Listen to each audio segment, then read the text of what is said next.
Past paper का question 4 था homework में, उसमें तो कुछ भी नहीं था।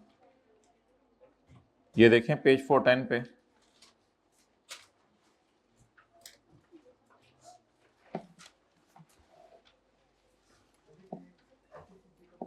हाँ जी,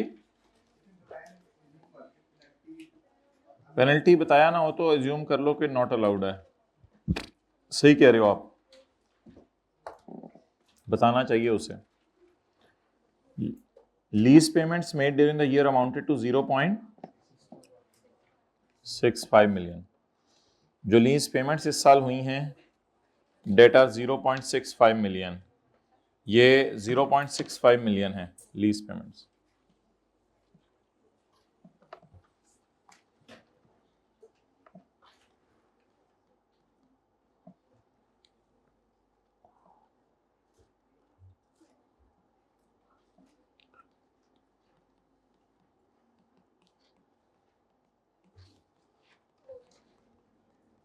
जी बोले भाई।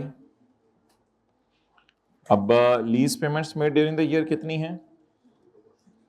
0.65, विच इंक्लूड्स इंटरेस्ट ऑफ 0.15, जिसमें इंटरेस्ट कितना है ऐसे ही लिखा हुआ है ना सवाल में। लीज पेमेंट्स, लीज पेमेंट से क्या मुराद है जी? लीज पेमेंट से क्या मुराद है? Okay, which include interest of 0.15। As at 31 December 8, obligation against asset subject to finance lease was 1.2 as at 31/8। The movement is as follows, नोट कर लें।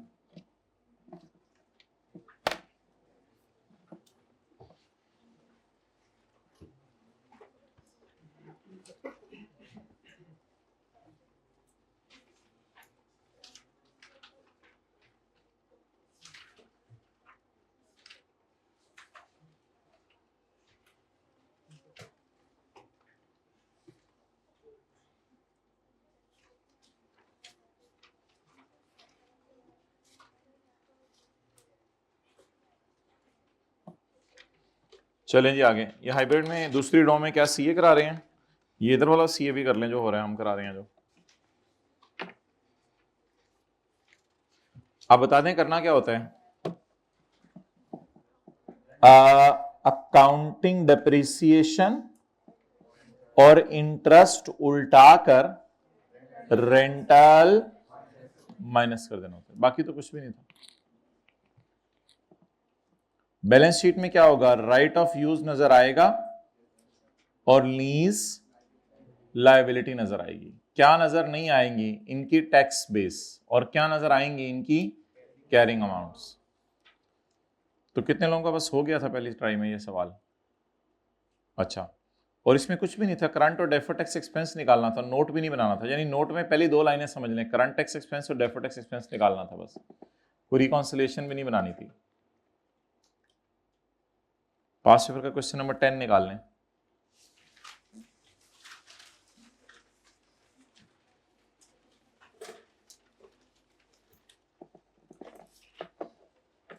अच्छा जी, अब लकीली कहीं अनलकीली कहीं पिछली 3-4 क्लासें बड़ी इंपॉर्टेंट थी, वेरी वेरी इंपॉर्टेंट।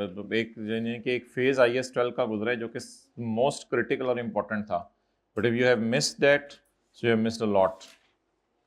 अब आपने तो उसको कैसे कवर करना है, कब कवर करना है, मुझे ये नहीं पता। Past paper question number 10, orange limited is in the process of finalizing its financial statements for the year ended 30 June 2018 and the following information has been gathered for preparing the disclosures related to taxation. Required, prepare a note on taxation for inclusion in financial statements including a reconciliation, and secondly you are supposed to compute the deferred tax liability / asset in respect of each temporary difference. Her temporary difference का अलग अलग आपने deferred tax liability और asset निकालना है। Okay,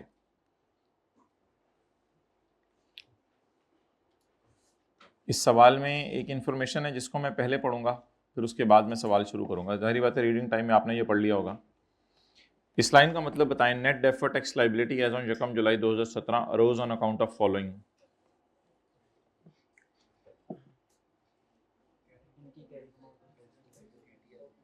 हाँ जी,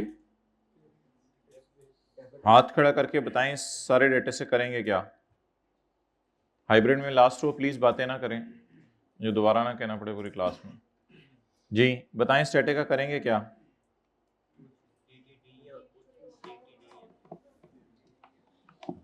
तो basically इसमें उसने बताया है deferred tax liability. Net deferred tax liability का मतलब है कि ये तो लायबिलिटी है, ये भी लायबिलिटी है, ये भी लायबिलिटी है, लेकिन ये बीच में क्या पड़ा हुआ है, एसेट पड़ा हुआ है। इसलिए डेफर्ड टैक्स लायबिलिटी तो है 25/2 की, लेकिन वो नेट है, तो net of what, deferred tax asset. Basically ना वो आखिरी वाला कॉलम दे रहा है, tax at the rate of 30% वाला कॉलम दे रहा है। अब हमें कैरिंग अमाउंट वाला कॉलम खुद निकालना पड़ेगा रिवर्स वर्किंग करके, टैक्स बेस वाला कॉलम खुद निकालना पड़ेगा, और डिफरेंस वाला कॉलम खुद निकालना पड़ेगा। तो डेट्स वाई सवाल में पहला सफा नोट के लिए खाली छोड़ देंगे, दूसरा सफा रिक्वायरमेंट बी के लिए खाली छोड़ देंगे, तीसरे सफे से वर्किंग नंबर 1 शुरू करते हैं।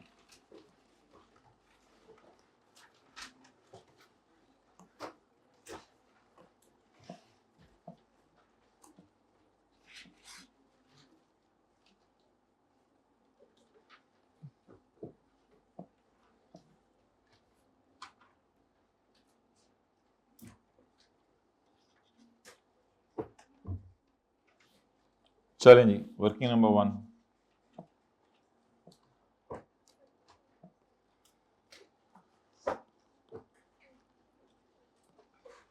Deferred tax liability slash asset as on 30 June 17, हमारे साल, पिछले साल का आखिरी दिन। ये लेट ना आया करें क्लास में। Property plant and equipment,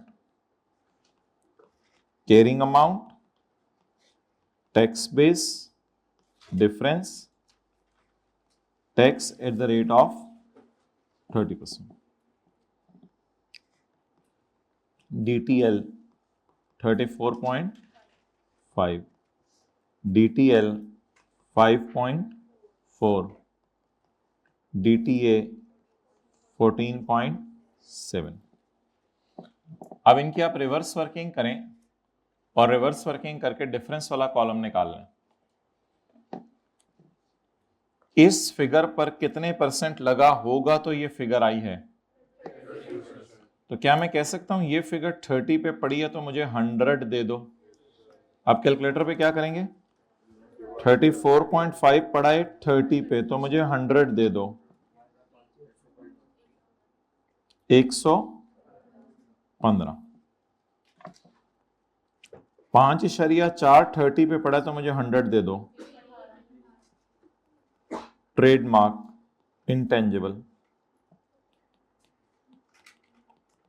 provision कितना,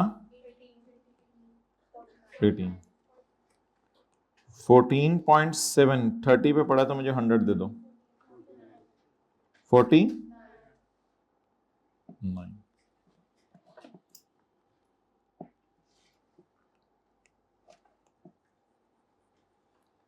जी आप बताएं कि इनके नाम क्या हैं। किसको 30% से मल्टीप्लाई करते थे तो DTL आता था, TTD को।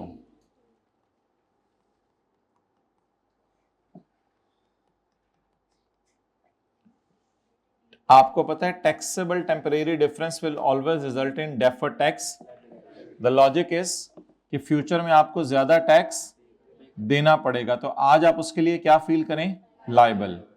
और अगर फ्यूचर में डिडक्टेबल टेम्परेरी डिफरेंस है तो फ्यूचर में डिडक्ट होगा, डिडक्ट होने का मतलब है टैक्सेबल प्रॉफिट कम होंगे, तो आपको टैक्स सेविंग होगी, तो उसका नाम है डेफर्ड टैक्स। तो इसलिए ये कौन सा डिफरेंस है, डिडक्टेबल टेम्परेरी डिफरेंस।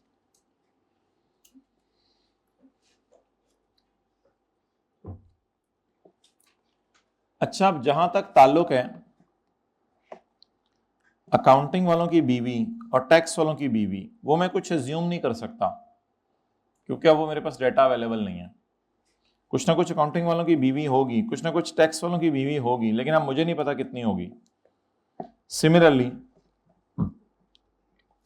इंटेंजिबल भी अकाउंटिंग वालों की बैलेंस शीट में नजर आ रहा होगा और टैक्स वालों की बैलेंस शीट में इंटेंजिबल नजर आ रहा होगा। तो इंटेंजिबल अकाउंटिंग वालों की बैलेंस शीट में भी नजर आ रहा होगा, इंटेंजिबल टैक्स वालों की बैलेंस शीट में भी नजर आ रहा होगा, लेकिन कितना इंटेंजिबल नजर आ रहा होगा वो मुझे नहीं पता। लेकिन प्रोविजन के बारे में आई एम डैम श्योर कि टैक्स बेस सारी प्रोविजंस की जीरो होती है। प्रोविजन होते हैं अंदाजा, अंदाजों को टैक्स वाले नहीं मानते। तो आई एम डैम श्योर कि पिछले साल प्रोविजन अकाउंट का कैरी डाउन कितना है 49। 49 और जीरो का डिफरेंस 49, रिवर्स वर्किंग करके हमने कैरिंग अमाउंट निकाल ली। बस इससे ज्यादा हम कुछ नहीं कर सकते थे, इससे ज्यादा रिवर्स वर्किंग पॉसिबल नहीं है। ये फिगर्स हमारी क्वेश्चन मार्क लगी रह गई हैं, आपको क्वेश्चन मार्क लगाने की जरूरत नहीं है। सवाल खोलेंगे, देख लेंगे क्या करना है फिर इनका। इससे ज्यादा reverse working can not be done. हाँ जी बताएं। क्या अगर है ना, अच्छा जी चलें।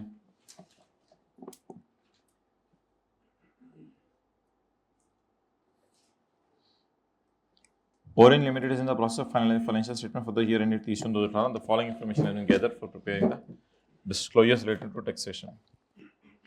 Profit before tax.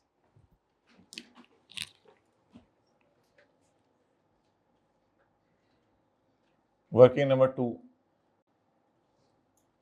current tax. Ji profit before tax.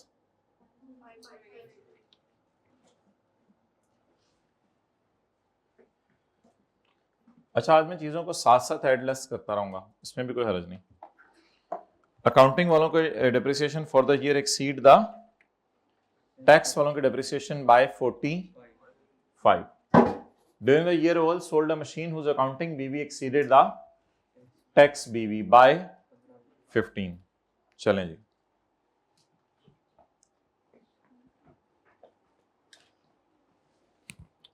Working number 3, property plant and equipment का अकाउंट बुक वैल्यू पे किन की नजर में, IFRS की नजर में। डिस्पोजल अकाउंट किसकी नजर में, IFRS की नजर में।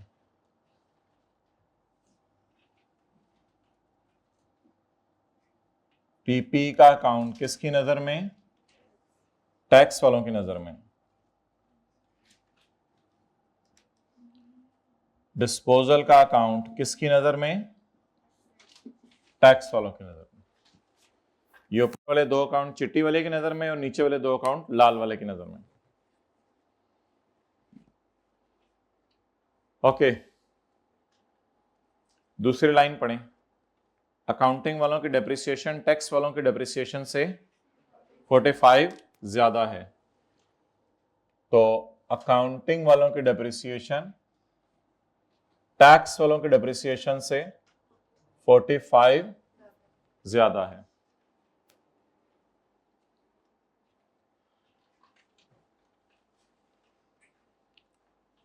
अच्छा, डिस्पोजल अकाउंट में क्या क्या आता है। डिस्पोजल अकाउंट में यहां पे पीपी की वैल्यू आती है, यहां कैश आता है और फिर गेन लॉस आता है। यहां पीपी की बुक वैल्यू आती है, यहां कैश आता है और फिर गेन लॉस आता है। तो इस साल ओएल ने एक मशीन बेची है जिसकी अकाउंटिंग वालों की बीवी ज्यादा है टैक्स वालों की बीवी से 15। अकाउंटिंग वालों की बीवी ज्यादा है टैक्स वालों की बीवी से 15। Double entry, double entry, double entry, double entry, double entry, double entry, double entry, double entry, double entry, double and tree नहीं, डबल एंट्री। जी, यहां तक कोई सवाल किसी के जहन में आ रहा है तो पूछ ले। अकाउंटिंग वालों की बीवी टैक्स वालों की बीवी से 15 किलो ज्यादा है।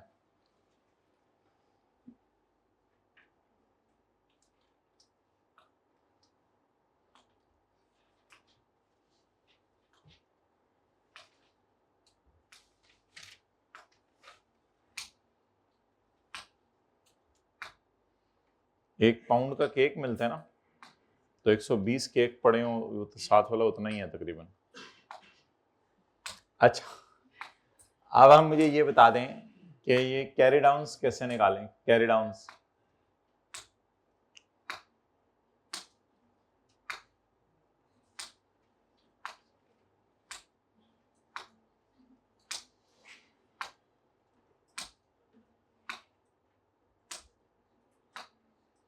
कोई माई कलाल बोले आज क्लास में।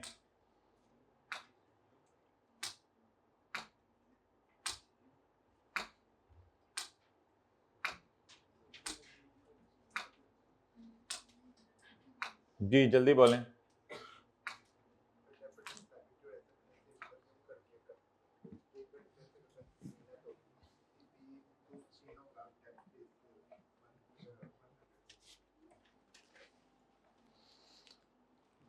एक और इंफॉर्मेशन अवेलेबल है सवाल में, तो पहले बोलना था ना।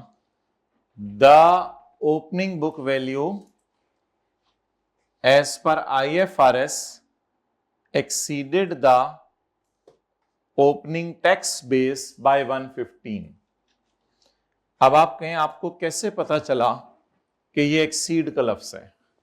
भाई हमने एक पढ़ा था रूल नंबर 1। रूल नंबर 1 मैंने आपको पढ़ाया था और रूल नंबर 3 पढ़ाया था।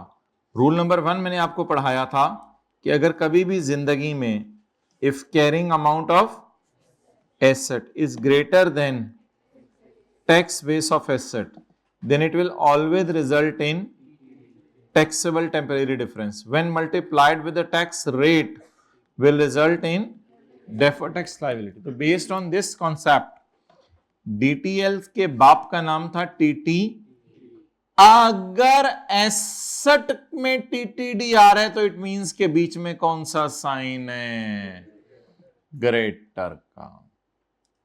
और रूल नंबर 3 आपको पढ़ाया था, वो पढ़ाया था if carrying amount of liability is greater than tax base of liability. अब आप अगर साथ साथ लेक्चर डेली नहीं ले रहे और बीच बीच में लेक्चर छोड़ के आगे कर रहे हैं तो आप लोग फिर दोबारा अपने आप को तसल्ली दे रहे हैं, यार लेक्चर तो हो रहे हैं, कोई मसला नहीं है, ये हुआ है।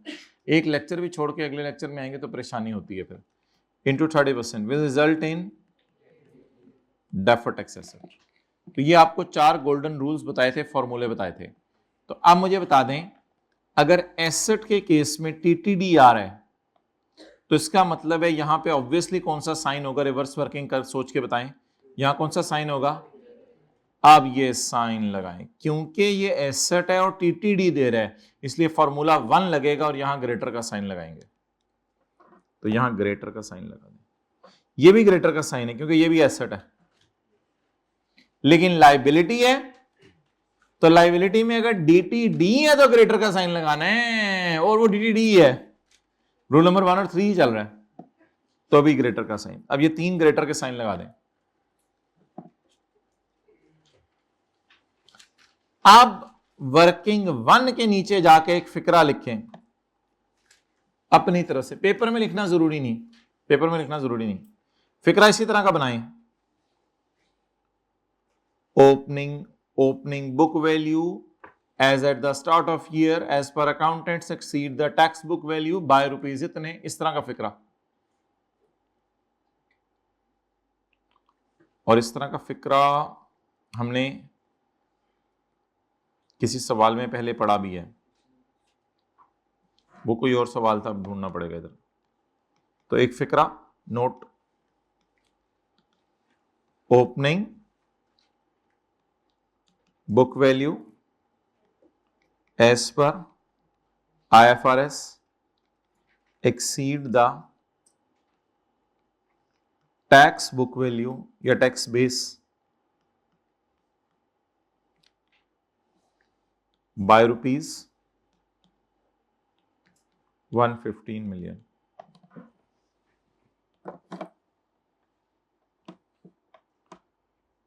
इस लाइन को अब पोस्ट कराने की कोशिश करें जल्दी से।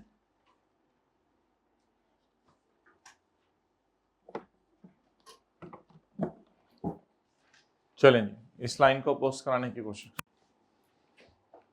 Opening book value exceeded the text book value by ₹1। कुछ अज्यूम करने की जरूरत नहीं, यहां जब मैं 115 लिखूंगा तो कैरी डाउन पॉजिटिव आ जाएगा। बीवी जिंदगी में पॉजिटिव हो तो सही बात है, नेगेटिव का कोई तस्वुर नहीं, तो बीवी तो पॉजिटिव आएगी। तो इसलिए 115 लिख दूं या कोई जम्पशन लूं? लिख दें, बस लिख दें। 115 डालने से ये जवाब 115। अकाउंटिंग वालों की बीवी साल के शुरू में टैक्स वालों की बीवी से 115 किलो ज्यादा थी। शायद फिर टैक्स वालों की बीवी 1 किलो होगी। अच्छा जी, चलें जी, क्लियर। अब मुझे ये बता दें कि ये अकाउंट पूरा हो गया? बिल्कुल पूरा हो गया। ब्रॉट डाउन होते हैं, एडिशन होते हैं, डेप्रिसिएशन होती है, डिस्पोजल होती है। एडिशन कोई है नहीं सवाल में। कैरी डाउन 55, कैरी डाउन ये मैं निकालता हूं जरा, 0 माइनस 0 माइनस 0,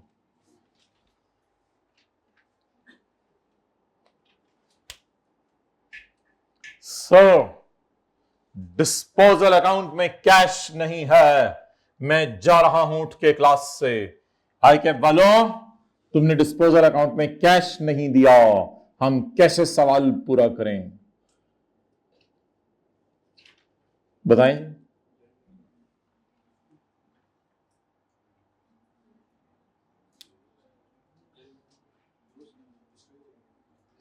भाई असल में कैश की वजह से कोई फर्क नहीं पड़ना गेन लॉस पे। इसलिए फर्क नहीं पड़ना गेन लॉस पे क्योंकि कैश के बारे में टैक्स और अकाउंटिंग वालों में इख्तलाफ होता ही नहीं। तो जो जिस चीज़ में इख्तलाफ होता ही नहीं वो चीज़ उसने दी ही नहीं, क्योंकि अगर वो दे भी देता कि 17 मिलियन का कैश आया है, अगर वो दे देता 17 मिलियन का कैश आया है तो भी कोई फर्क ना पड़ता।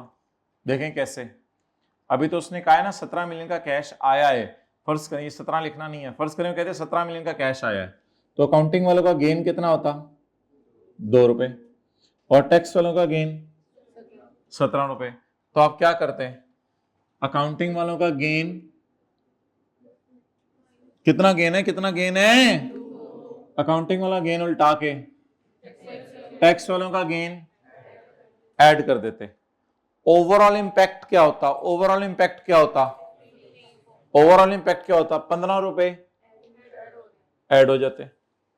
कोई कहता है नहीं नहीं नहीं नहीं नहीं नहीं नहीं नहीं, मेरे ख्याल से तो 20 मिलियन का बिका है, मेरे ख्याल से तो इससे गेन लॉस पे कोई फर्क ही नहीं पड़ना।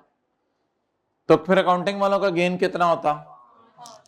5, और टैक्स वालों का गेन 20।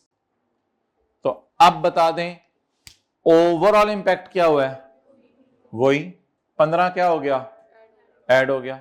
लेकिन मैंने आपको कहा था अजम्पशंस वहां लिया करें जहां पर आगे काम चल ना रहा हो। यहां तो अजम्पशन लेने की जरूरत ही नहीं। वैसा भी हो सकता है एसेट रिडंडेंट हो गया हो, फेंक आए हो, तो कैश कितना आया हो? 0, बस 0 ले। जो मर्जी, अगर 100 रुपए एज्यूम करना 100 रुपए एज्यूम कर लीजिएगा, लेकिन दोनों का बराबर एज्यूम कीजिएगा क्योंकि इसमें लड़ाई नहीं होती। तो जिस फिगर में लड़ाई नहीं थी वो फिगर उसने दी नहीं, उन्होंने कहा इससे कोई फर्क नहीं पड़ना गेन लॉस से, जो मर्जी फिगर एज्यूम करो, गेन लॉस देखें वही आ रहा है, डिफरेंस तो वही आ रहा है करंट टैक्स की वर्किंग में। अब क्या करेंगे हम, बस इस तरह कर लें, कैश 0 आया, अब बता दें कितना फायदा हुआ। अकाउंटिंग वालों की नजर में कितना गेन आया? 15, और टैक्स वालों की नजर में कितना गेन लॉस आया? 0। तो बस खत्म हो गया। चलें, पीपी की वर्किंग्स हमारी मुकम्मल हुई।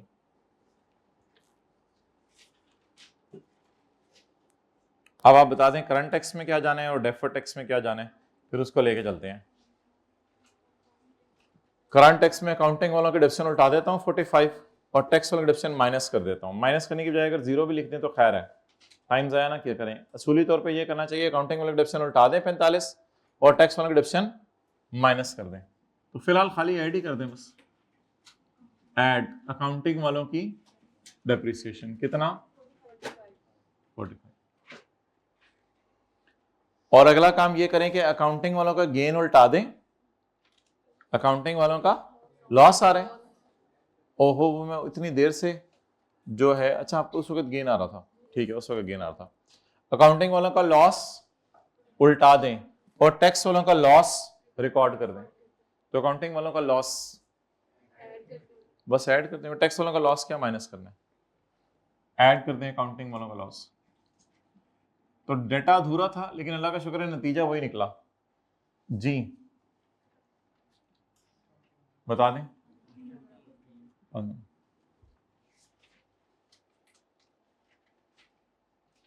ओवरऑल वही हुआ, 15 ऐड हुआ जैसे पहले हो रहा था। अब मुझे ये बता दें कि डेफर्ड टैक्स की वर्किंग में क्या जाएगा। अब काम तो 4 करने को दिल चाह रहा था लेकिन डेटा ही नहीं था। 4 काम क्या करने थे, अकाउंटिंग डिडक्शन उल्टा के टैक्स डिडक्शन माइनस करनी थी, अकाउंटिंग लॉस उल्टा के टैक्स लॉस माइनस करना था। काम तो 4 करने थे लेकिन मजबूरी में 2 काम किए, बस सही हो गया, कोई मसला नहीं। अब हमारे दूसरा सफा खोलेंगे, सवाल की रिक्वायरमेंट नंबर बी। सवाल की रिक्वायरमेंट नंबर बी है कि आपने डेफर्ड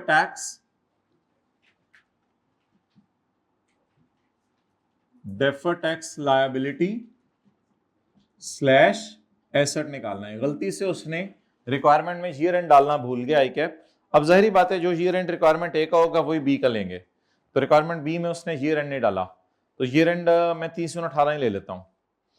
तो रिक्वायरमेंट बी में देखें ईयर एंड नहीं लिखा हुआ उसने, एज ऑन जून 30/18 या 30/6/18। चलें जी, carrying amount, tax base, difference, tax rate. आज जरा डिफरेंट है कुछ चीजों के टैक्स रेट डिफरेंट है। पास का क्वेश्चन 9 किया था ना सैटरडे वाली क्लास में, नहीं भी किया हुआ तो अभी इंशाल्लाह उससे सवाल कर लेंगे। लेकिन यानी कि सब वो अटेंड कर आए। आज मैं होमवर्क नहीं दे रहा ताकि पेंडिंग है तो चीज उसको कवर करें फिर खत्म करें। प्रॉपर्टी प्लांट इक्विपमेंट जी, कैरिंग अमाउंट 55 और टैक्स बेस 0। तो at year end the carrying amount exceed the tax base by 55। So अच्छा, मैं ये आपको कह रहा था कि अगर इसका नाम टीटीडी होता था तो ये ग्रेटर होता था। तो मैं ये कहता अगर टीटीडी है तो ग्रेटर था, तो टीटीडी आया हुआ। वैसे ये रूल नंबर 1 भी था, लेकिन हम तो अकाउंटिंग लॉजिक से देखते हैं कि ये टीटीडी क्यों है। हाथ खड़ा करके बता दें, अकाउंटिंग लॉजिक से बता दें ये टीटीडी क्यों है। आप ही बता दें, कोई बता दें जी। फ्यूचर में करंट टैक्स की वर्किंग में जब 55 उल्टाएंगे तो उसकी वजह से टैक्सेबल प्रॉफिट, उसकी वजह से फ्यूचर में टैक्स ज्यादा देना पड़ेगा। तो that's why it is called as taxable temporary difference. आगे रेट रूट लगा लेंगे, वो देख लेंगे।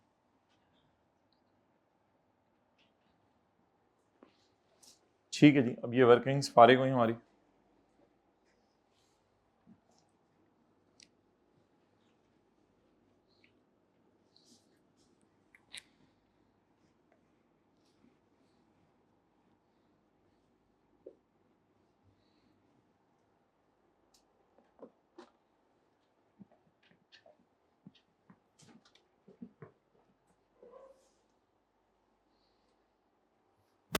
जी पॉइंट 4 पढ़ लें और बस ज़बानी सोच लें कैलकुलेटर के ऊपर ही कि करंट टैक्स में क्या जाना है, फिर सोच लें डेफर्ड टैक्स में क्या जाना है।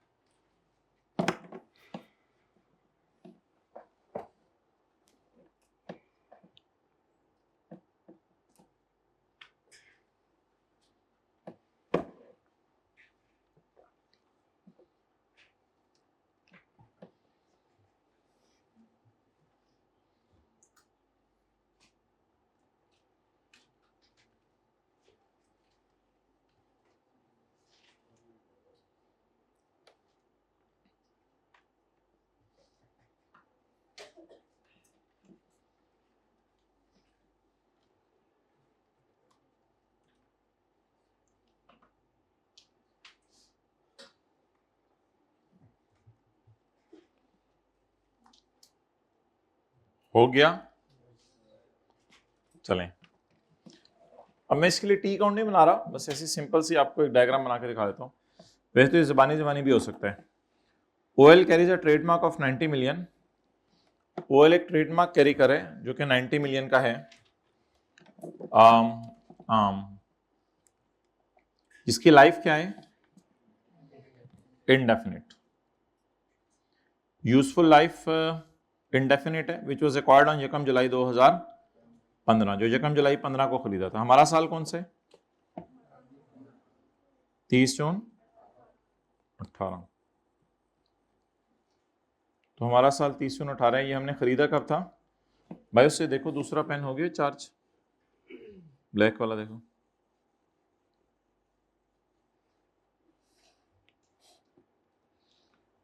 तीस जून 16, 30 जून 17 और 30 जून 18।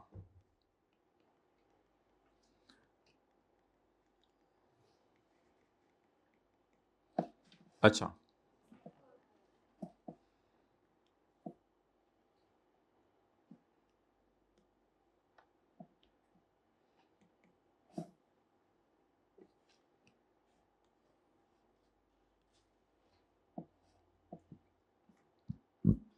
और टैक्स वाले कितने सालों पे अमोर्टाइज करें? अच्छा, अकाउंटिंग वालों की नजर में देखें क्या है, कितने का है? 90 का। कितना डेप्रिशिएट हुआ? बीवी कितना डेप्रिशिएट हुआ? अमोर्टाइज हुआ। बीवी कितना अमोर्टाइज हुआ? बीवी। अच्छा, अमोर्टाइजेशन टैक्स वालों की नजर में स्ट्रेट लाइन पे है, स्ट्रेट लाइन। कितना अमोर्टाइज हुआ? कितना अमोर्टाइज हुआ? Okay okay, cool down, relax. बीवी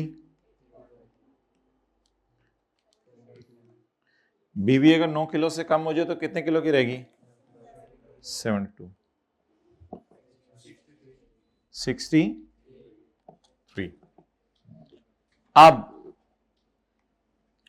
अकाउंटिंग वालों की अमोर्टाइजेशन उल्टाकर टैक्स वालों की अमोर्टाइजेशन माइनस करेंगे। करेंगे नहीं करेंगे?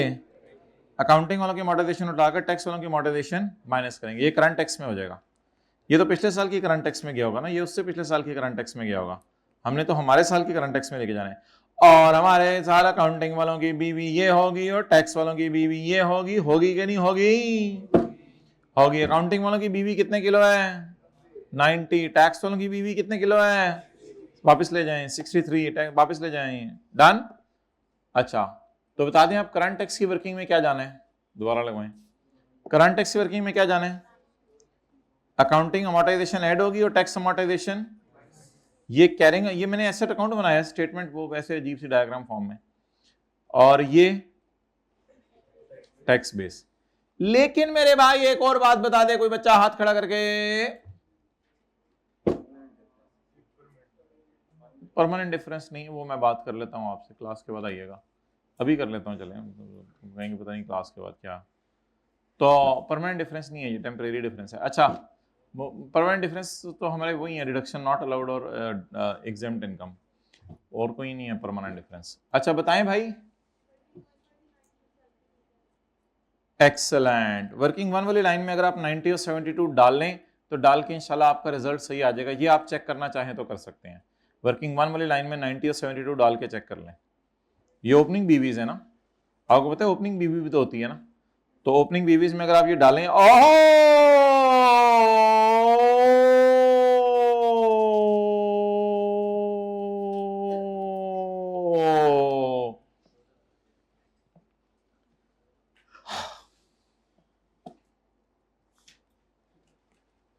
तो ये देख लें 90 और 72,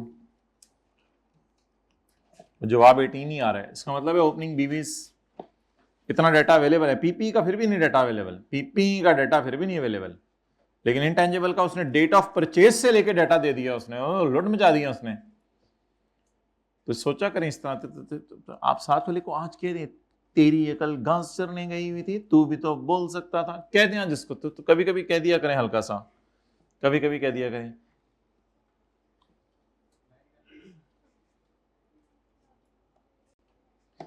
तेरी अकल घास चरने गई हुई थी, तेरी अकल क्यों घास चर रही थी मेरे ब्रो?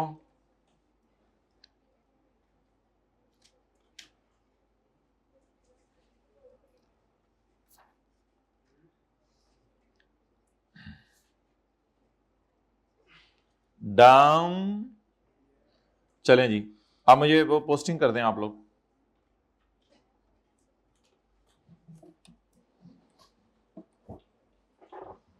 कर दी पोस्टिंग? ओ पुत्र कर छड़ी सैटरडे वाला लेक्चर ले आए नहीं ले आओ, या खबरां वेख रहे सी फ्राइडे का लिए ले ले आज जाके, वरना वो देखी तेरे साथ वो होगा जो तेरी सोच है। अच्छा जी, आपके साथ हम वो करेंगे कि आपको दिन के 10 स्टार्स नजर आ जाएंगे। अकाउंटिंग अमोर्टाइजेशन उल्टाएं, बस फिर इसकी जरूरत नहीं है। इंडेफिनेट लाइफ थी, लेस कर दें टैक्स अमोर्टाइजेशन। कितनी? और पुत्र काट के देनी। हाँ हाँ, काट के देनी। Credit okay.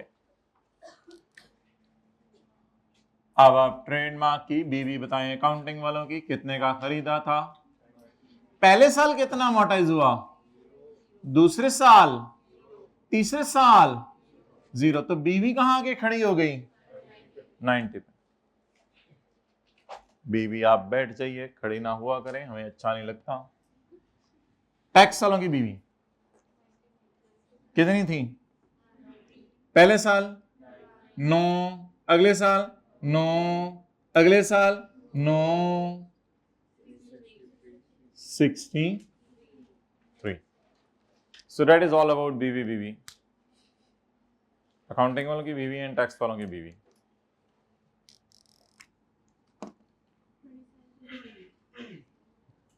कितने किलो का फर्क है दोनों की बीवियों में? 27। जी बताएं आप, हाथ खड़ा करके, इसको क्यों टीटीडी है? हाँ जी, आप बता दें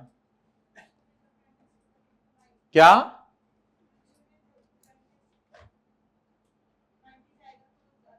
फ्यूचर में करंट एक्सचेंज में कैसे 90 जाएगा?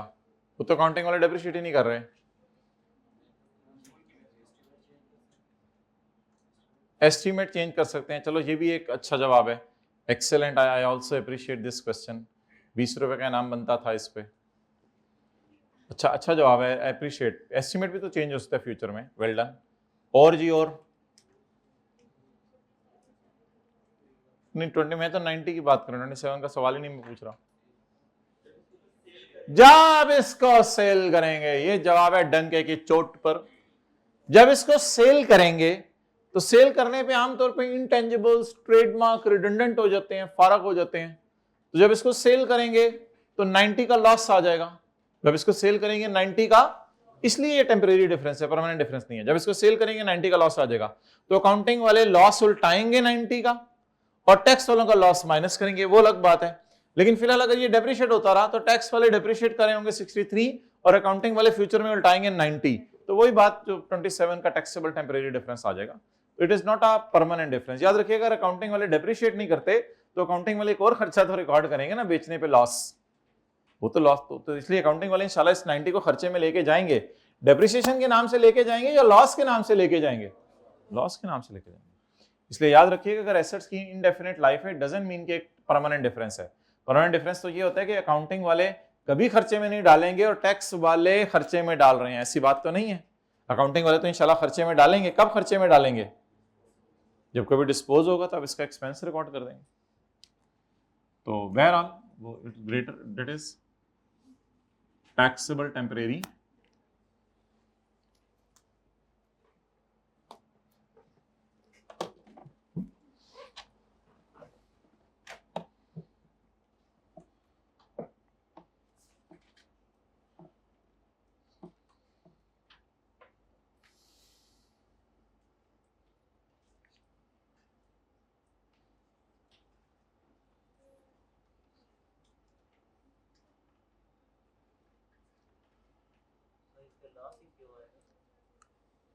गेन आ जाएगा, कोई नहीं, उसको भी करके देख लो, उससे भी डिफरेंस खत्म हो जाना इंशाल्लाह, कोई मसला ही नहीं, जो लंबी बात हो जाएगी वो भी करके साबित कर देते हैं आपको।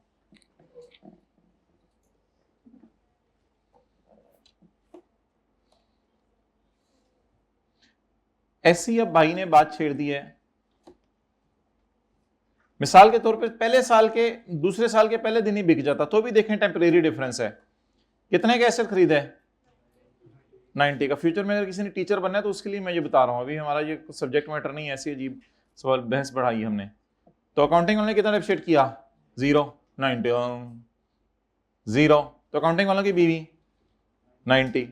टैक्स वालों ने कितना डेप्ट किया, तो टैक्स वालों की बीवी 81। आप भाई कह रहे हैं अगले साल बिक के जो है वो गेन आ गया है, यानी कि जब अकाउंटिंग वालों ने बेचा तो अकाउंटिंग वालों की किताबों में पड़ा हुआ था 90 का, इन्होंने बेचा तो 91 का, तो 1 रुपए का क्या आ गया गेन, 1 रुपए का क्या आ गया गेन। और ये किन की नजर में डिस्पोजल अकाउंट बना, अकाउंटिंग वालों की नजर में। और इसके बाद डिस्पोजल अकाउंट किन की नजर में बनेगा, टैक्स वालों की नजर में। इनकी पीपी कितनी थी 81, इन्होंने कितने का बेचा 91, इनका कितना गेन आ गया 10 और उनका कितना गेन आ गया 1। अब दूसरे साल जब ये एसेट बिका तो अकाउंटिंग वालों ने गेन बुक किया 1 और टैक्स वालों ने अकाउंटिंग वालों ने खर्चे में डाला हुआ है 0। ओवरऑल अकाउंटिंग वालों का गेन है 1। टैक्स वाले कहेंगे गेन है 10 और खर्चा है 9, ओवरऑल एक ही का गेन है। हमने कहा तो हमने क्या कहा था, हमने भी तो एक ही का गेन कहा था। तो ओवरऑल P&L में सेम गया, इसलिए इसको टेम्परेरी डिफरेंस कहते हैं। ऐसी बिला वजह बहस छेड़ दी थी। तो भाई कह रहे थे अगर गेन आ गया तो क्या होगा, ऐसे इनके जवाब देने के लिए बता दिया था कि ये भी एक आर्जी सा फर्क है।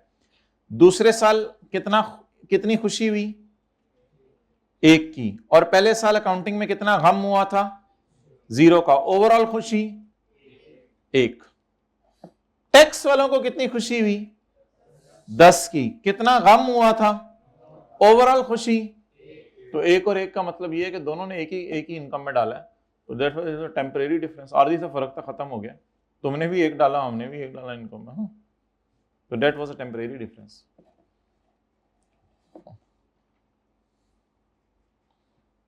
अभी भी किसी को मसला तो क्लास के बाद नहीं फिर मेरे घर आए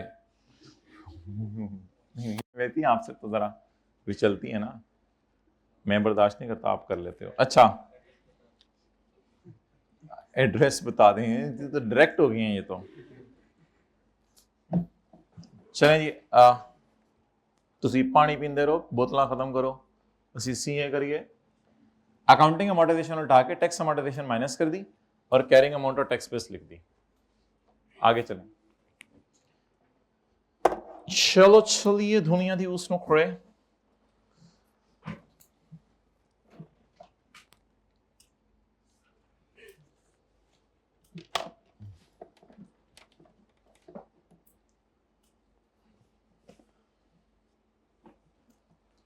अच्छा जी, हमारी जो एडजस्टमेंट नंबर 6 से लेके 11 10 तक है, ये तो कल वाले की सारी रिवीजन है, कल परसों वाला सारा जो हमने पढ़ा हुआ है वो रिवीजन है हमारा। अब ये कॉन्सेप्ट है आज जो आपके लिए एक सॉर्ट ऑफ नई एडजस्टमेंट है। तो इस एडजस्टमेंट के लिए जरा साथ वाले को परा कर दें और आप लोग खुद अटेंटिव हो जाएं। अब उसको आप अपने जुरिस्डिक्शन में ना आने दीजिएगा।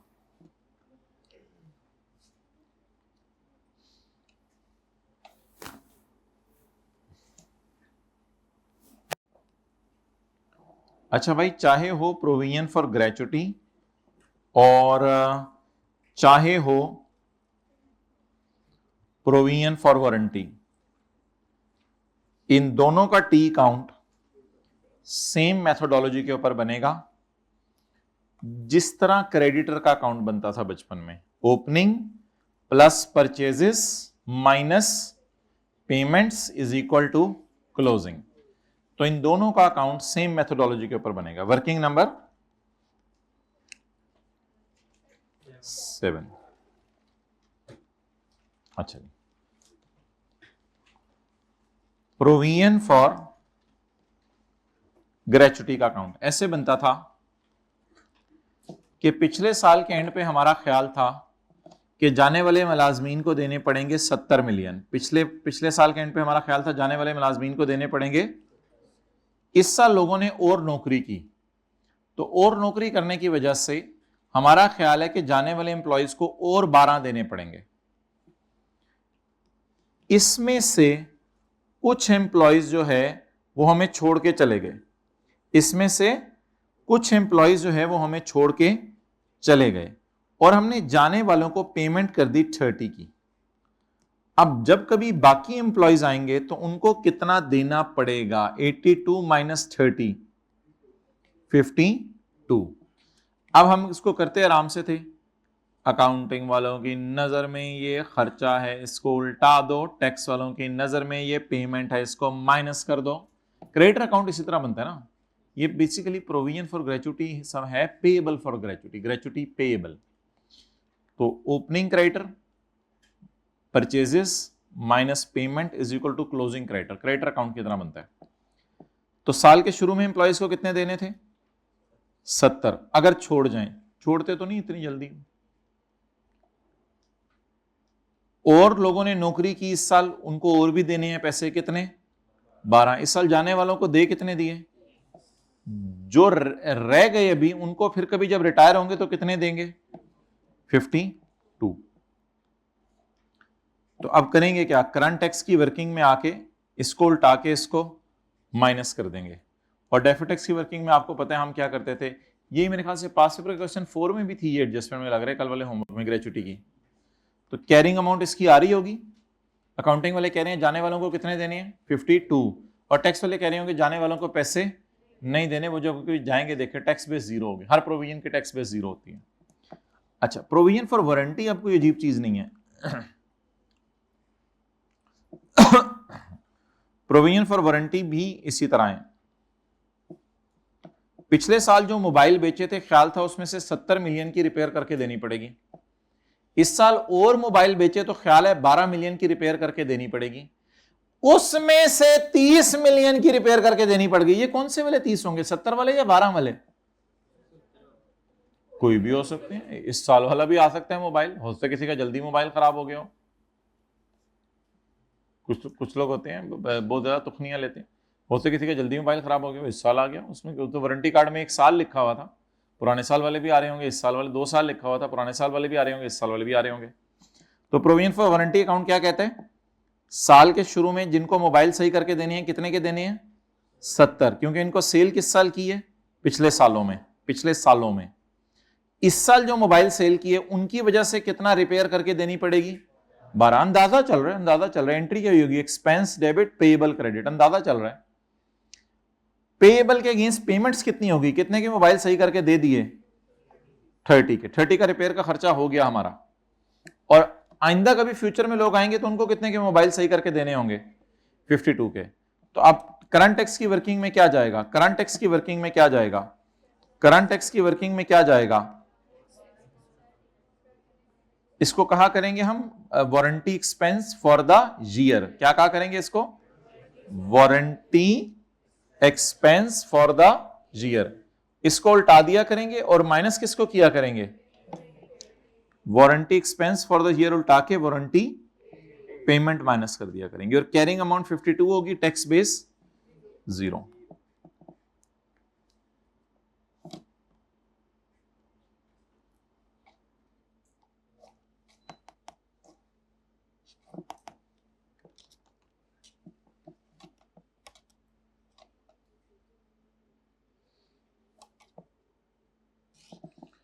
कल फिर इंशाल्लाह होगा ना वो जो हमारा सैटरडे वाली कंपनसेशन है पार्ट बी की, क्योंकि आज तो आपको वो टाइम दे दी है, तो कल फिर इंशाल्लाह हमारी वो पार्ट बी की जो कंपनसेशन है सैटरडे वाली, वो क्योंकि ऑब्वियसली फिर बच्चे ऐसे प्रिंसिपल साहब के पास चले जाते हैं कि हमारी फिक्र नहीं कर रहे और हमारे साथ, हाँ हम लोग नहीं जाएंगे।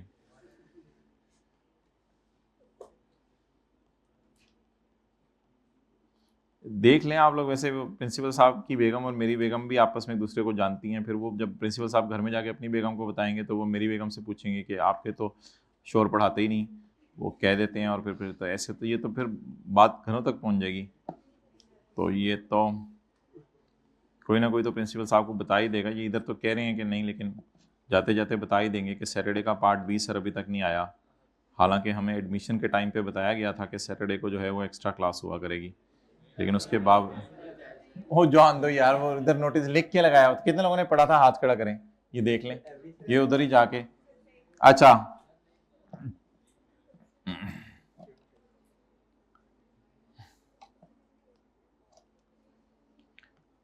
अब मुझे एक चीज बताएं कि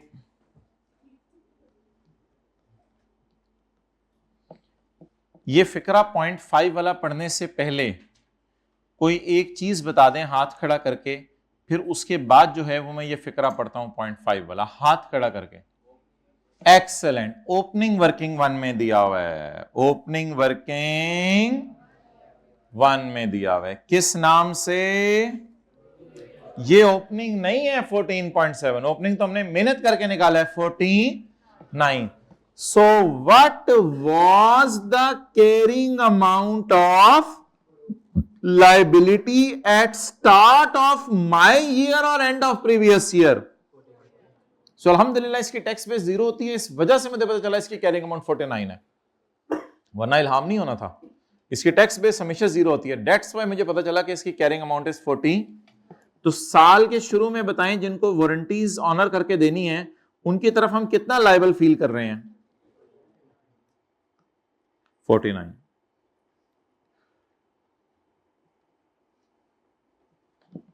okay. OL sales goods with 1 year warranty. अच्छा हमने इसमें से एक्सपेंस की फिगर ढूंढनी है और पेमेंट की फिगर ढूंढनी है, एक्सपेंस की फिगर ढूंढनी है और पेमेंट की फिगर ढूंढनी है। OL sales goods warranty. अच्छा मुझे वैसे ये बताएं कि ये डेटर अकाउंट है, ओपनिंग डेटर आ रहे हैं, डेटर का लफ्ज तो आपको पता है यहां लिखते नहीं, वैसे ही मैंने लिख दिया, ओपनिंग डेटर आ रहे हैं और सेल आ रही है। ये 10 रुपए हैं, ये 20 रुपए हैं, कैश मिला 30। क्या मतलब है? पिछले साल वाले भी अल्हम्दुलिल्लाह सारे दे गए और इस साल वाले भी दे गए। फर्ज करें यही ओपनिंग वाले 10 दे जाते तो फिर क्या मसला था? फर्ज करें यही वाले 10, ये इस 20 में से नहीं, फर्ज करें ऐसी बात करें, अगर ये वाला मिस्टर ए दे जाता पैसे तो भी ठीक था, क्या मसला है, अकाउंट तो इसी तरह बनना था। अच्छा अगर ये ना देके जाता, ओपनिंग वाला ना देके जाता और यही दे जाता तो भी तो टी अकाउंट पे क्या फर्क पड़ना था, बस वो फिगर बदल जानी थी। अच्छा अगर ये भी दे जाता और ये भी दे जाता तो ये 30 आ जाना, यानी कैश पे तो कोई फर्क नहीं पड़ना था ना, कैश तो वही रहना था जो मिला है, जो मिला है। तो ओपनिंग वाले भी दे सकते हैं, नए वाले डेटर भी दे सकते हैं और दोनों भी दे सकते हैं। अच्छा अब पढ़ें, OL sells goods with a 1 year warranty and it is estimated that warranty expenses are 2% of annual। अल्हम्दुलिल्लाह वारंटी एक्सपेंस की फिगर उसने दे दी। उसने उसने क्या दे दी माय डियर? वारंटी एक्सपेंस की फिगर उसने दे दी। बता दें what is warranty expense? 2% of annual sale. कोई माई कलालपुरी क्लास में सेल ढूंढ के दिखा दे। 1750। इसका कितने परसेंट? 2%। चले माय डियर,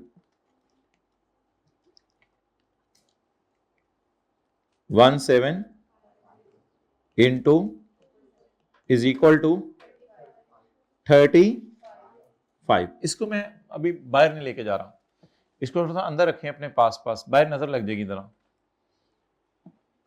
सारे ऊंची ऊंची बोले, warranty expenses are 2% of annual sale, warranty expenses are 2% of annual sale, warranty expenses are 2% of.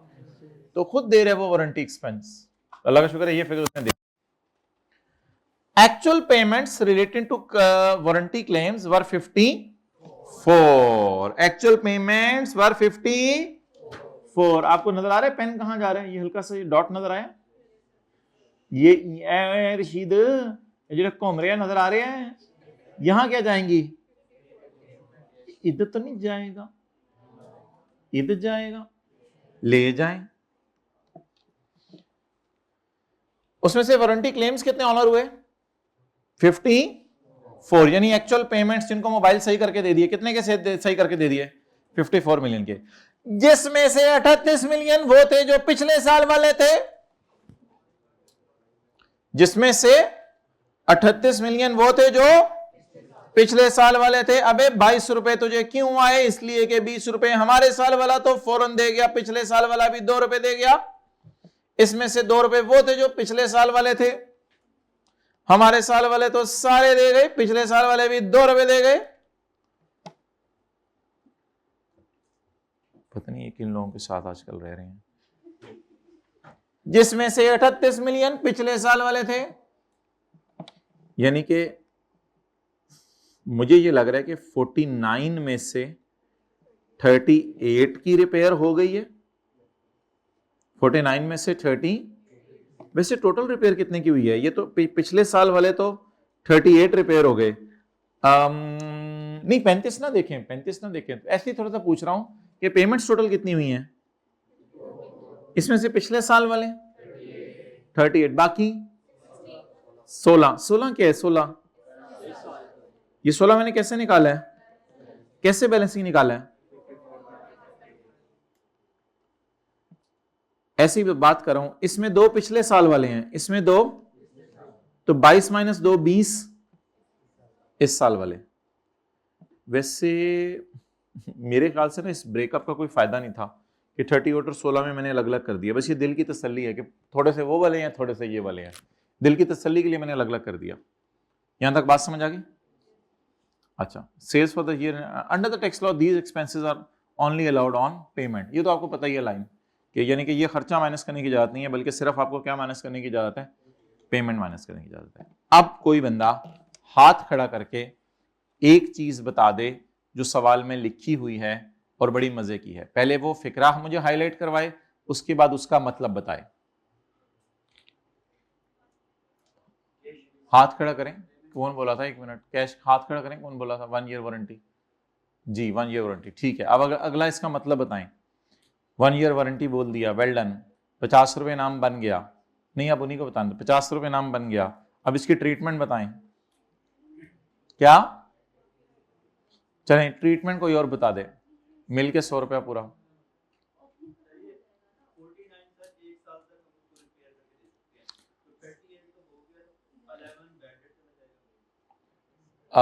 Bad debt नहीं, बल्कि ये 11 तो खुशी होगी। एक अब बड़ी मजे की फिगर यहां से निकलने लगी है, एक अब बड़े मजे की फिगर यहां से निकलने लगी है। वो मैं आपको दिखाता हूं इधर, क्रेडिटर अकाउंट बना के। मेरे क्रेडिटर थे 49 और मैंने उसको कहा यार मैंने तुम्हें पेमेंट करनी है। उसने कहा इतनी जल्दी पेमेंट करने आ गए हो, इतनी जल्दी पेमेंट करने आ गए हो, चलो यार 38 दे दो बस काफी है। लोग तो नहीं इतनी जल्दी पेमेंट करने आते। ऐसी ही एक मिसाल दे रहा हूं अपनी तरफ से बना के। तो उसने कहा यार ये तो बड़ा कमाल हो गया, आप 49 आपने पे करने थे तो आप तो बड़ी जल्दी पेमेंट करने आ गए, इतना लोग छोड़ते नहीं पैसे। लेकिन मिसाल दे रहा हूं। उसने कहा चलो यार 38 दो जाओ यार।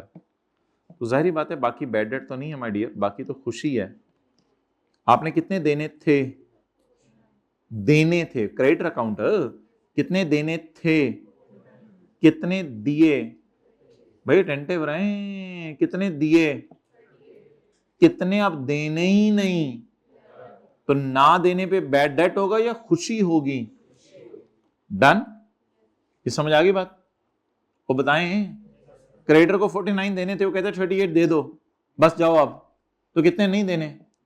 कॉलेज वालों को फीस देनी थी 49,000, 38,000 दे दी कॉलेज वालों ने, कहा चलो बाकी रहने दो, तो 11,000 की खुशी। ये जो 49 है ना, ये है 1 जुलाई 17 का। अब ये लोग अगर 30 जून 18 के बाद आएंगे तो हम इन्हें कहेंगे नहीं नहीं नहीं नहीं नहीं नहीं नहीं नहीं नहीं होण नहीं। 1 जुलाई 17 वाले 1 साल इनका गुजर गया है। 1 जुलाई 17 वाले 30 1 साल इनका। अब ये अगर 30 जून 18 के बाद आएंगे तो ये तो पिछले साल वाले थे, ये तो 30/17 के साल में जिनको सेल हुई थी वो थे। अब मिसाल के तौर पे किसी को ऐसे मिसाल दे रहा हूं, जरा डिटेल से बात समझिएगा। अगर किसी को सेल हुई है पिछले साल 28 जून 17 को, तो वो 28 जून 18 तक आ सकता है। और अगर किसी को सेल हुई है पिछले साल एग्जैक्ट 30 जून 17 को, तो वो 30 जून अब इसके बाद नहीं आ सकता। और पिछले साल वाले सारे इस फिगर में पड़े हुए हैं, इस 35 में नहीं पड़े हुए, पिछले वाले सारे इस फिगर में पड़े हुए हैं। अब ये जरा बात समझने की है। तो पिछले साल वाले सारे क्रेडिटर या पिछले साल वाले सारे पेएबल किस फिगर में पड़े हुए हैं? 49 में पड़े हुए हैं। अब इन पेएबल वालों को वारंटी वाली चीजें सही करके देनी थी सिर्फ हमारे साल के अंदर अंदर। तो 49 मैंने सोचा था आएंगे, आए सिर्फ 38, बाकी 11 आ ही नहीं सकते। आ भी जाएंगे तो हम दरवाजा बंद कर देंगे अंदर से, कहेंगे आपका वारंटी कार्ड एक्सपायर हो चुका है भाईजान, 1.5 साल पहले आए थे आप हमारी दुकान पे, अब आपकी वारंटी यहां कोई नहीं है। बाकी ये बात मैं आपसे नहीं करना चाह रहा कि इस साल वाले 35 हैं, उसमें से 16 आ गए हैं, बाकी अभी आ सकते हैं, वो अलग बात है, वो मैं आपसे नहीं करनी है अभी, उसके को मुझे कोई बॉदरेशन नहीं है। बस पुराने साल वाले अब नहीं आ सकते। आप बताएं, एक खुशी बुक करनी है मैं ना इसमें वर्किंग 7.1 आपके सामने शो कर रहा हूं। वर्किंग 7.1 कितने आ सकते थे, कितने आ गए, कितने आ ही नहीं सकते। अगर 49 का पेएबल 38 पे रख के पे हो जाए और फुल एंड फाइनल हो, अब और मुझे यकीन है कि नहीं आ सकते, तो मुझे 49 की लायबिलिटी बुक की थी, 38 की पेमेंट कर दिया, कितने की खुशी हो गई। अब आप 11 की खुशी पेपर में बुक कर सकते हैं इस साइड पे, जैसे अभी मैंने क्रेडिटर अकाउंट में आपको दिखाई थी। असूली तौर पे खुशी आनी भी इसी साइड पे चाहिए। 49 का उधार था, 38 पे हो गया, तो बैलेंसिंग 11 इधर ही आना है ना, 49 माइनस 38, ठीक है। तो असल में ये 1 ईयर वारंटी क्लास ना लिखा होता ना, तो फिर तो मैंने इसको लिफ्ट ही नहीं करानी थी एडजस्टमेंट को, फिर मैंने कहना था वारंटी 15 साल 20 साल तक चलनी है, फिर कोई मसला नहीं, फिर 49 में से बस 49 जमा 35 माइनस 54 कैरिड ऑन निकाल देता। लेकिन ये 1 ईयर वारंटी क्लास लिखा हुआ था सवाल में। अब इसका हल निकालें। इसका हल आप ये करेंगे मेरे भाई कि अगर आप इनकम इधर बुक करेंगे ना, तो बिल्कुल 100% ये सही है, कोई इतना मसला नहीं है। लेकिन करंट टैक्स की वर्किंग में फिर आपको 3 चीजों से खेलना पड़ेगा। एक तरफ आप खर्चा उल्टा रहे होंगे, एक तरफ आप इनकम उल्टा रहे होंगे, और टैक्स वाले सिर्फ पेमेंट माइनस करने दे रहे होंगे, तो that would be bit difficult. So to cater this हम वर्किंग 7.1 कर लिया करेंगे और इसका नाम क्या रख दिया करेंगे, इनकम, और आप 35 में से लेस कर देंगे 11। ये जरा ज्यादा बेहतर तरीका है, खर्चे और इनकम को नेट कर दें। हाँ जी, नहीं खुशी हुई है, लेकिन टैक्स वाले इस खुशी को मानते नहीं, वो तो बस पेमेंट को मानते हैं। जो मर्जी कहते हैं, हाँ ठीक है, इसको इनकम ये कह रहे हैं, इसको इनकम ना कहें, इसको रिवर्सल ऑफ एक्सपेंस कह दें, ठीक है जो मर्जी कहते हैं। मैं तो बस खुशी बताई है कि 49 वालों को अगर आपने 38 दे दिया तो बहुत बड़ी खुशी है ये तो, और इससे बड़ी खुशी क्या है कि 49 वालों को 38 देकर जान छुड़ा लें। ये 11 कहां से आया, वर्किंग 7.1, जवाब दे दें जी 24। बेसिकली एक मैं बात नहीं करना, अब कैरिड ऑन बैलेंसिंग निकाल दें, कैरिड ऑन बैलेंसिंग, ओहो तो बैलेंसिंग लिखा हुआ है उसके साथ। अच्छा एक काम मैं सजेस्ट नहीं करूंगा पेपर में आप करें, लेकिन देख लें असल में 35 में से 16 को हमने रिपेयर करके दे दिया है, बाकी 19 को करके दे देंगे। ये 19 ऐसे भी निकल सकता है, लेकिन ये ऐसे नहीं निकालना ना ना ना ना, बैलेंसिंग ज्यादा नहीं सोचना, इतना ज्यादा कमा की। 35 में से 16 को आपने रिपेयर इस साल करके दे दिए, बाकियों को अगले साल करना। ये तो वो लोग हैं ना जिनको अभी अभी मोबाइल बेचे, हो सकता है ये इनको इस साल जून में मोबाइल बेचे हों, इनको तो अगले साल जून तक रिपेयर करके देंगे, जब मर्जी रिपेयर करके दें। So please give me 1 minute more.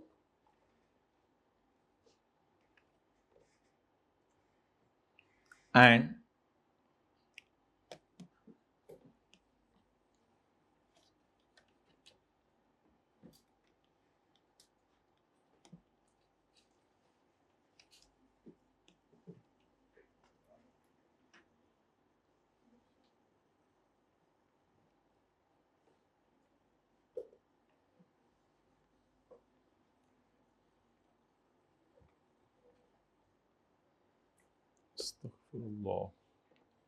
Working number 7 नहीं 8 नहीं, रिवीजन कौन सा अकाउंट? प्रोविजन फॉर साल के शुरू में कितने के मोबाइल रिपेयर करके देने हैं? 49 के। सवाल की पहली लाइन कह रही है मैं तुम्हें एक्सपेंस बताता हूं, तुमने अकाउंट अगर पूरा करना है। हमने कहा बताओ यार, कहते एक्सपेंस है सेल का 2%, 35 1750 सेल का 2%। कहते एक्सपेंस आपका ये है। Actual payments in the year वर 54, ये तो बड़ा इजी है। एक्चुअल पेमेंट्स वर 54, जिसमें से 38 मिलियन उन लोगों को है जिनके मोबाइल हमने कब रिपेयर करके दिए थे? बस 38 प्लस, मुझे बाकी की जरूरत नहीं है, इसलिए मैं तो पेपर में ये भी नहीं करूंगा कि 38 के अलावा, जिसमें से 38 वो वाले हैं जिनको पिछले साल वालों मोबाइल सही करके दिए। इसका मतलब है हमारे साल अब 49 में से 38 सही करके दे दिए, बाकी कभी भी सही करके, क्योंकि यकम जुलाई 17 वाले जो पेएबल थे वो 30/18 तक आ सकते थे, इसके बाद कभी भी। अब अगले साल आएंगे भी तो हम कहेंगे भाई आप नहीं करा सकते आप। तो कितना पेएबल बुक किया था, उसमें से कितनी पेमेंट्स कर दी, कितनी नहीं करनी, इस 11 के लिए वर्किंग नंबर 7.1 कितने सही करके देने थे, कितने सही कर दिए, कितने की खुशी हुई, इसको इसमें से नेट कर दें जवाब, और कैरी डाउन को बैलेंस ही निकाल लें 19। अब ये जो 19 है, अब ये जो 19 है ये अगले साल का क्या बनेगा? ये अब अगले एक साल तक आ सकते हैं।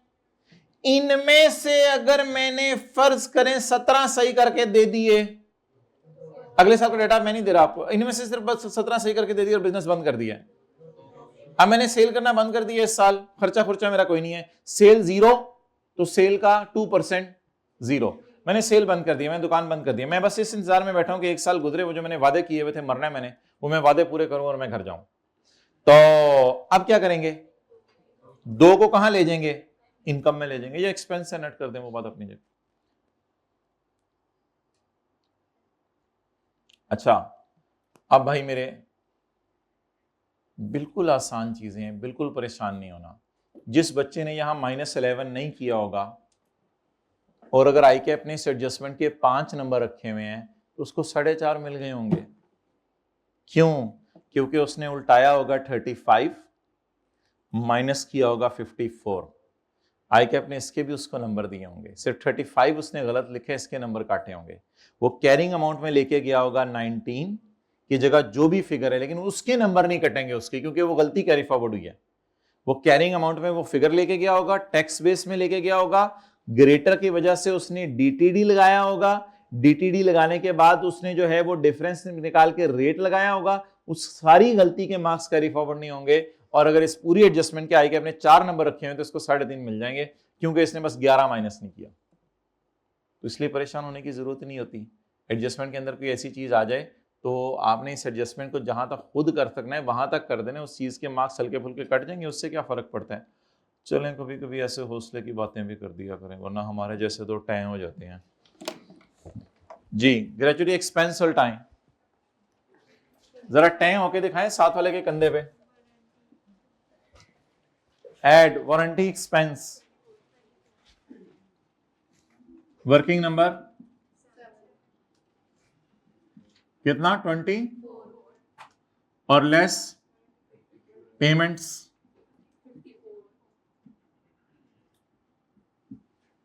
54। ये तो सवाल में एग्जैक्ट दी हुई है 54, तो लेकिन ये वर्कआउट हुई है 24। और प्रोविजन की कैरिंग अमाउंट साल के एंड पे 9 3 डब्बा पांडे कली करा लो।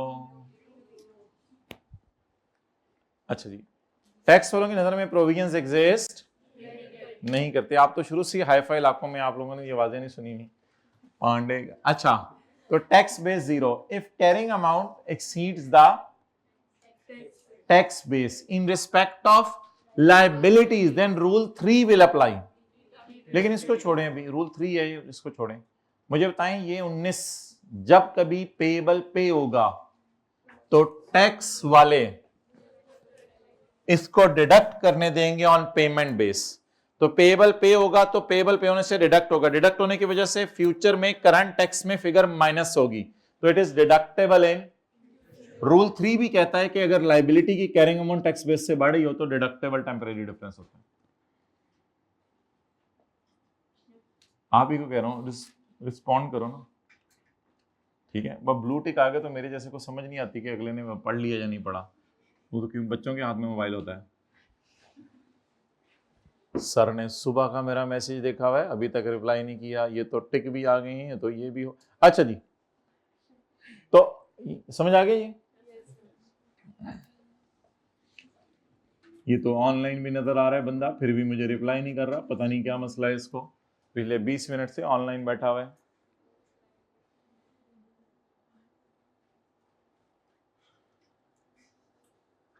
वो पता चला बच्चा व्हाट्सएप के अंदर वो बिजनेस वाला आता है ना, बिजनेस आर्टिफिशियल इंटेलिजेंस, वो खोल के अपना होमवर्क कर रहा था, तो इसलिए ऑनलाइन आ रहा था। जिसका मोबाइल है उसको पता ही नहीं ये तो 25 मिनट से ऑनलाइन आ रहे हैं, ये तो अजीब बात है।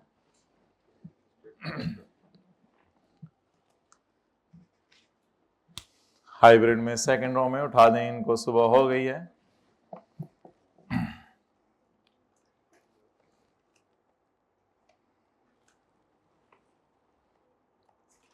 अच्छा जी, अब आगे चलें भाई। यार वो दूसरा पार्ट बना दो।